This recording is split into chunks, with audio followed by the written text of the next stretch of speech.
Good evening, students. Now this video is specifically for second MBBS students.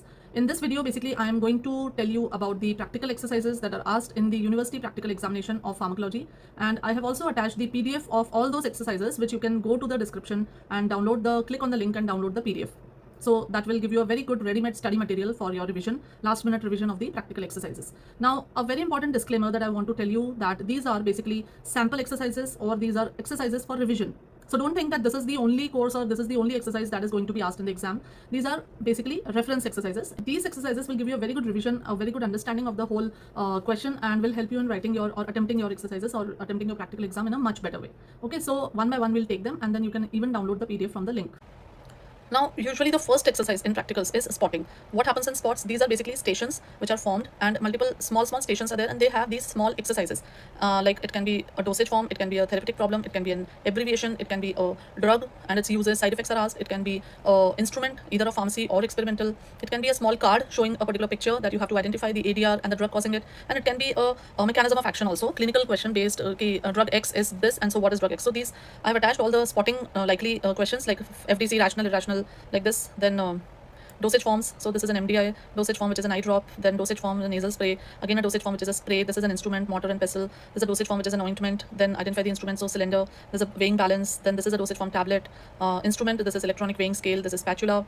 This is a dosage form, which is a vial, and especially a tuberculin syringe or an insulin syringe is being shown here. Then an amber colored bottle. Then this is a dosage form, which is injection. Then capsules. Then these are some adverse drug reactions, which pictures are given and you have to identify the reaction.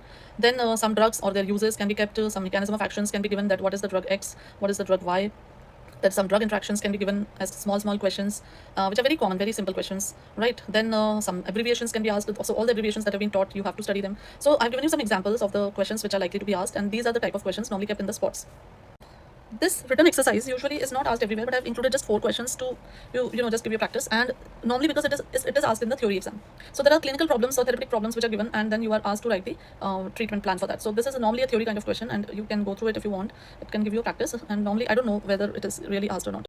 Now this is a very important exercise, that is prescription writing. So here a question is given to you and you have to write a prescription. This question is usually very difficult for students. Normally they find it very difficult to write the correct prescription, but we try to give you the simple ones. Like here, this is a patient coming to the hospital with a complaint of burning pain in the abdomen, and he was diagnosed to be suffering from an ulcer. So write a suitable prescription. Now immediately when you see that it is ulcer, so what is the drug that you have to give? You have to give PPI, that is a proton pump inhibitor, right? So the patient is suffering since last 2 weeks. Diagnosis is this. So the treatment that is given is tablet omeprazole 20 mg OD. That is once daily, 30 minutes before the breakfast. Tablet clarithromycin 500 mg, 1 tablet twice daily after meals. Tablet amoxicillin 1 gram, 1 tablet twice daily after the meals. Syrup sucralfate 1 gram per 10 ml, 10 ml 4 times daily, 1 hour before meals and at bedtime. Continue this triple therapy for 14 days. Avoid NSAIDs, alcohol, smoking and spicy food. So here the prescription that they have made is basically for the H. pylori regime. आप अगर इतना नहीं भी लिखोगे, आप सिर्फ omeprazole लिख दोगे, तो आपको फिर भी marks मिल जाएंगे, because we have not mentioned in the question that this is H. pylori ulcer. So another thing, that no abbreviations to be used in the prescriptions. You can see that instead of OD they have written once daily, twice daily, everything. So the abbreviations should be avoided.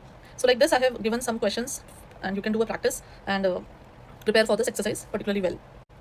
Now this exercise is on P drugs. So for P drugs, the format is, the answer has to be written in this format. Define the diagnosis, specify the therapeutic objective, make an inventory of effective groups, and choose a group according to the criteria. So this criteria is efficacy, safety, suitability, and cost. So like this question is there, a 28-year-old primary gravida diagnosed to have systemic hypertension, BP 160/100 in the first trimester. So what is the diagnosis? Gestational hypertension in first trimester. What is the therapeutic objective? That you want to reduce the BP to safe range and prevent any complications of maternal or fetal, and use a pregnancy safe antihypertensive. Now what is the inventory? Pregnancy safe antihypertensives may say we have methyl dopa, we have labetalol, we have nifedipine, and we have hydralazine. Now on the basis of efficacy, safety, suitability, and cost, you make the table.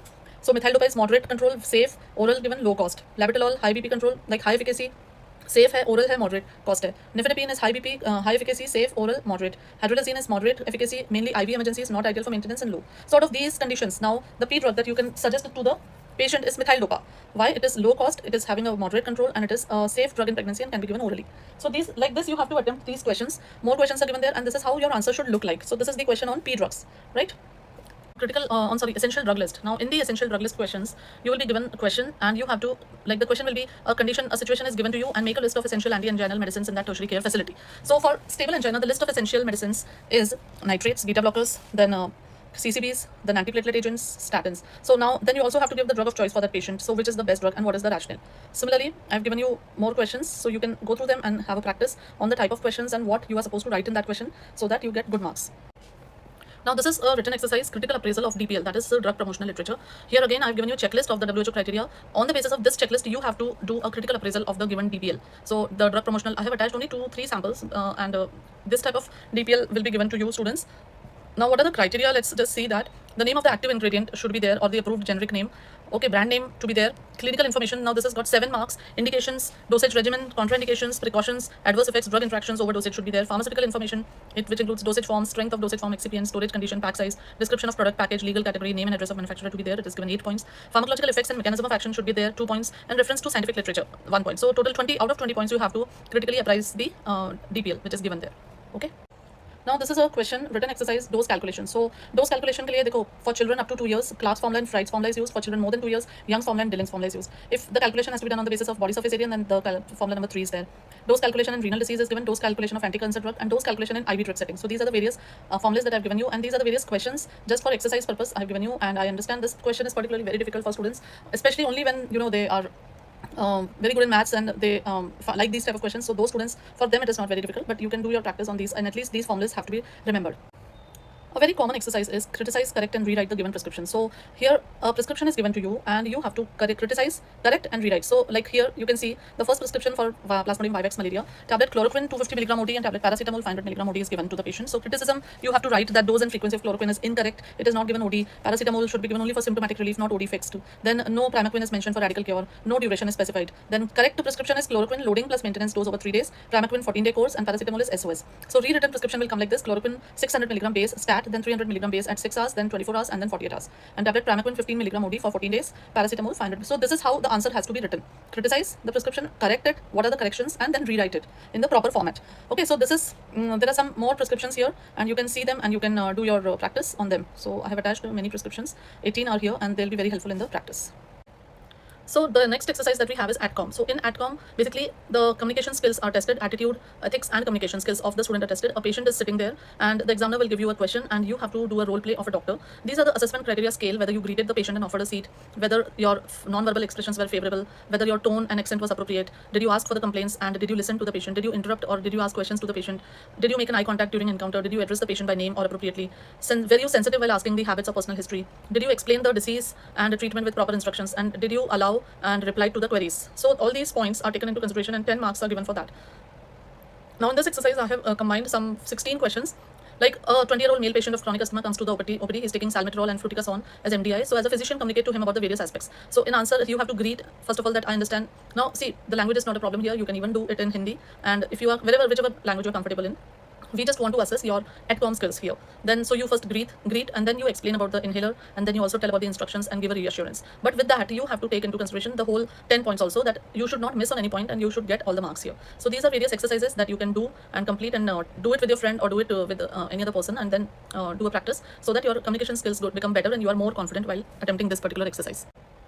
Now this is an exercise of ADR form filling. You will be given a case scenario with an adverse drug reaction and you will be required to fill the ADR in the given form. This is the ADR form of the CDSCO, and in the form you will have to fill the patient initials, age and date of birth, then the suspected adverse reaction, the start event, reaction start date, stop date, and describe the event. Then after that, third point is the details of the medicines that are being given to the patient. What was the action taken after reaction? Next is reaction reappeared after reintroduction of suspected medication. Was a re-challenge done? The next concomitant medical products including self-medication and herbal remedies which are given if they are there any. 12th is relevant investigations with dates, relevant medical history. 14th is seriousness of the reaction, and 15th is the outcome. So you have to fill. Then point D is the reporter details. So this is the ADR form that is usually given for filling. Now this is additional information which is usually given at the end of the ADR form on the back. So you can read this. Questions can be asked on this particular ADR form filling exercise, and you will be given marks on the basis of the form that you have filled up. So students, this is the exercise of mannequin, setting up of an IV drip, in which there will be a mannequin and the drip set will be there, and you will be asked to show how you set up an IV drip. So the questions that are likely questions that are there are demonstrate the procedure of IV infusion. So here you have to demonstrate the procedure, and साथ साथ में आपको बताना भी पड़ेगा that preparation, checking the fluid, setting up the infusion, cannula insertion, then connecting and adjusting the infusion. Then what are the advantages and disadvantages of IV infusion? Then what are the parts of IV set? So this you should be able to tell and demonstrate the procedure for insertion of cannula. This is very important. So these are 4 expected or practice questions that I have given you for this particular exercise.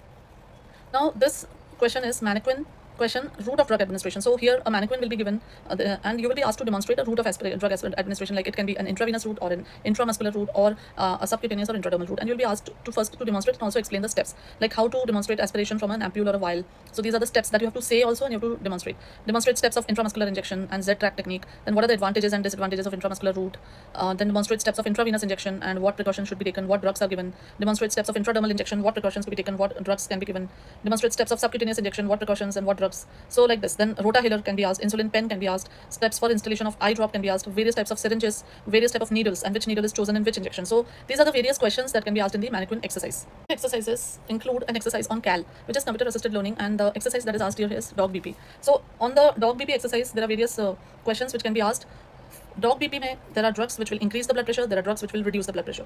Here, a very important thing you need to understand is that your autonomic nervous system should be very good here. The questions are asked from the ANS, adrenaline, noradrenaline, isoprenaline, alpha blocker, beta blocker, then cholinergics, acetylcholine, anticholinesterase, and atropine, then histamine and histamine blockers. Bas, itna hi hai. And max to max, ephedrine and tyramine. So you just need to remember them, कि इनके क्या responses होते हैं, इनके answers क्या होने हैं, and ये मैंने आपको with the answers I've given you the details. You can go through them. If you're not able to understand, at least just read your books. And there's a very simple exercise, so don't get confused and please score good marks in this particular exercise. So there are 15 Viva questions that I've given you. You'll be asked to demonstrate a particular exercise on CAL, and then you will be asked some questions on it, right?